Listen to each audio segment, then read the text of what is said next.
इस बात के लिए आपको चारों तरफ संकेत दिया गया है कि आगे आपने अभी तकलीफें नहीं देखी, वो आगे आने वाली है।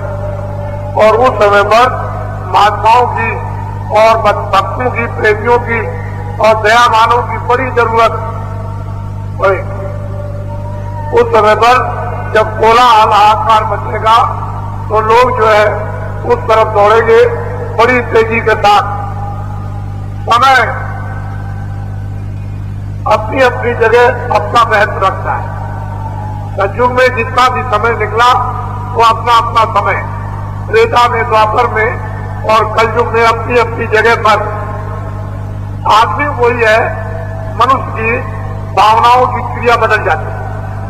आदमी वही रहता है, आंखें वही है, कान वही है और वही जबान है, वही मन है, वही बुद्धि है, वही चित्त है, लेकिन ये है क्रिया बदल गई। चीज वही है, कितनी उसमें शुद्धता आई और कितनी उसमें गंदगी आई, उसी से परिवर्तन हो जाता है। जब शुद्धता आएगी तो कुछ और होगा, जब गंदगी आएगी तो कुछ और होगा, और उसी से सुख और उसी से दुख, उसी से प्रसन्नता और उसी से रुदन। तो ये जो समय काल बदलता है वो अपने अपने कर्मों के द्वारा अच्छे और बुरे कामों से बदलता है। जब समय अच्छे काम का आता है तो दूसरा समय बदल जाता है, जब बुरे काम का आता है तो दूसरा समय होता है और उसकी व्याख्या दूसरी होती है। फिर उस समय पर कैसे कैसे लोग यहाँ आते हैं और क्या करेंगे आकर, वो भी बता देता सारा समय और समय का काम बताता है। तो इसलिए आप लोग जो बताया गया है कि आप खेती, दुकान, दफ्तर का करो, बच्चों की सेवा करो, बीच में कोई और सेवा का काम आ जाए, कोई अधिक सेवा और सेवा, ये सब अन्य जितनी भी सेवाएं अधिक सेवा समझी जाती है। ये तो 24 घंटे होते हैं, कोई आज 24 घंटे तो सेवा करोगे नहीं, तो सेवा भी करना है, काम भी करना है, फिर रात को सोना भी है। उसी में से समय थोड़ा सा 10 मिनट, 15 मिनट, आधा घंटा बचा और बचा करके भजन करना। तो इसके लिए तो कोई मतलब है नहीं है। जब करने का अपना लक्ष्य पूरा रहे, अपना पक्का विचार इरादा रहे, तो हर काम समय पे हो जाएगा। लेकिन जब इरादा छूट जाएगा तो फिर आपको समय नहीं मिलेगा, समय आपका पूरा हो जाएगा, आपके पास समय मिलेगा नहीं। इसलिए समय उसी के अंदर आपको बचाना है। मलमूत्र के लिए आपको रोज सुबह और शाम समय बचाना है, मगर उसके काम नहीं हो सकता, चाहे जितना भी काम आ जाए, लेकिन मलमूत्र के लिए आपको, पेशाब के लिए और सोच के लिए आपको जाना ही पड़ेगा। इसी तरह से हम लोग अगर ये समझ ले कि मनुष्य शरीर के कर्म के लिए समय निकाले और आत्मकर्म के लिए, तो दोनों काम हो जाए। इसके लिए तो कोई मतलब है, खेत में करो, खलिहान में करो, बैठ के करो, लेट के करो, और मतलब ये खड़े होके करो, नाचे में करो, और मतलब ये है कि जैसे आपको समय मिल जाए हर हालत। भजन के लिए तो कोई ममानियत नहीं, इसलिए सब जगह आप कर सकते हो, और जहां करोगे वहां उतना आपको फल मिल जाएगा, उतना फल आपका जमा हो जाएगा। जब सब चीज जमा इकट्ठी हो जाती है तभी तो काम करती है, अभी तो आपके पास कुछ है ही नहीं, काम क्या होगा। लेकिन जब चीज जमा हो जाती है तो अपने लिए भी औरों के लिए भी ये काम होता है। तो भजन है असल में साफ और बाकी सारा आसान। लेकिन जरूरत इस बात की है कि जिसमें जीवात्मा बैठी है, जिस शरीर के द्वारा भजन करना है, वो शरीर की देखभाल, हिफाजत और रक्षा और संभाल भी करनी। अगर इसको रोगी बना दोगे तो भजन नहीं हो सकता है। इसलिए काम करना जरूरी हो, लाजमी। कपड़े पहनना जरूरी है, खाना खाना जरूरी है, पानी पहनना जरूरी है, इसलिए कि ठीक रहे। ये अगर खराब हो गया तो भजन नहीं हो सकता। इसको ठीक रखोगे तो भजन में बैठ जाओ, फिर आत्मा जाग जाएगी। यही काम वो करने को करना था। अभी लोग चले आ रहे और अब दिखाई आप देने लगे कि लोग बहुत आ रहे, और अभी तो आज का सारा दिन पड़ा हुआ है, कल का भी सारा दिन पड़ा हुआ, तो दिन में भी आएंगे, रात को भी आएंगे, सुबह भी आएंगे कल, और शाम तक आएंगे।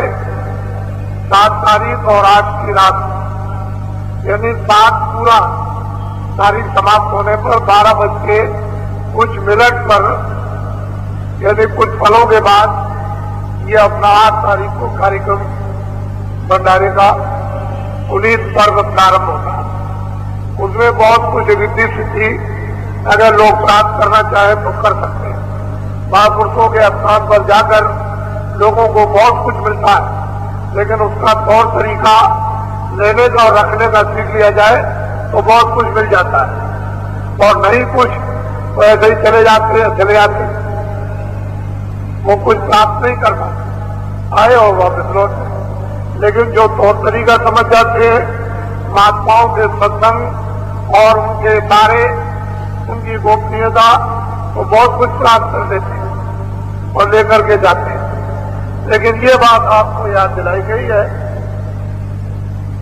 कि जब कभी भी समय आपका आ जाए इस संसार से जाने का, और जब कोई भी आपका साथ न दे, तो ये आपको बताया गया था कि जरा सी बात आप लोग याद रखना कि अब कोई हमारा साथ इस पीड़ा में, इस दर्द में, मौत की, मृत्यु नहीं दे रहा, नहीं सहयोग कर रहा, नहीं मदद कर रहा, तो उसी समय आप वहां पर जब जय गुरुदेव बोलोगे तो आपको ये बताया गया था कि मैं आपको मिलूंगा,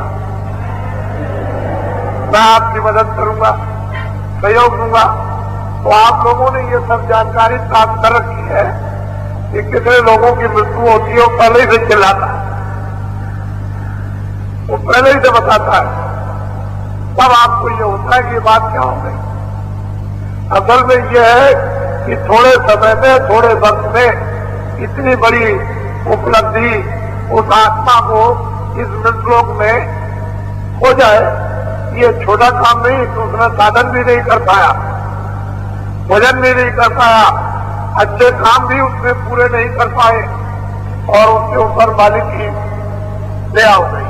तो एक ही सदैव सब साधे सब जाए, एक को साथ लिया जाए तो सब बच जाएंगे, और सबको साधते रहोगे तो आपके समय पर कोई मदद नहीं करेगा। तो आप लोग इन सब चीजों को अब की बार ध्यान में रखना। ऐसा हुआ कि कल हाल में बैठाया था, तो इसमें आवाज टकराती है, तो जो बक्से वाले जो होते हैं वो अगले समय मंगा लिए जाएंगे, उनमें उतनी आवाज निकलेगी कि आपके कानों में पड़ेगी, तो आप अंदर बैठे रहोगे हाल में, और ये लाउड स्पीकर की आवाज होगी, जब जोर से जब निकलती है तो टकरा जाती है, उसमें समझ में नहीं आता।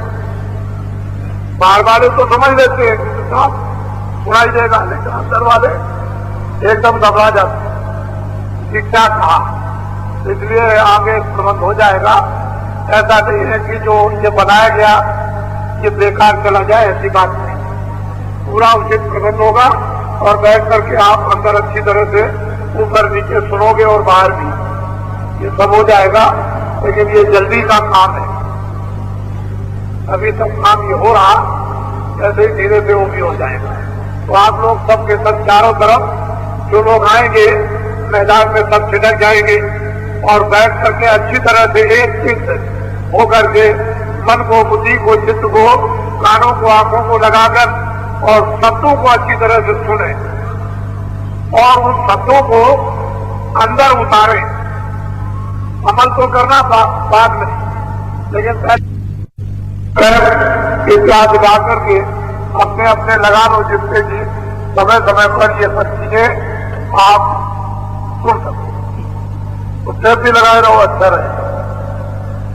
तो अभी लोग आ रहे हैं, मैं ज्यादा समय तो नहीं दूंगा, शाम के समय ज्यादा समय आपको दूंगा।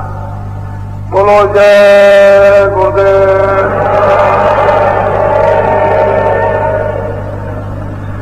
जय गुरुदेव, जय गुरुदेव,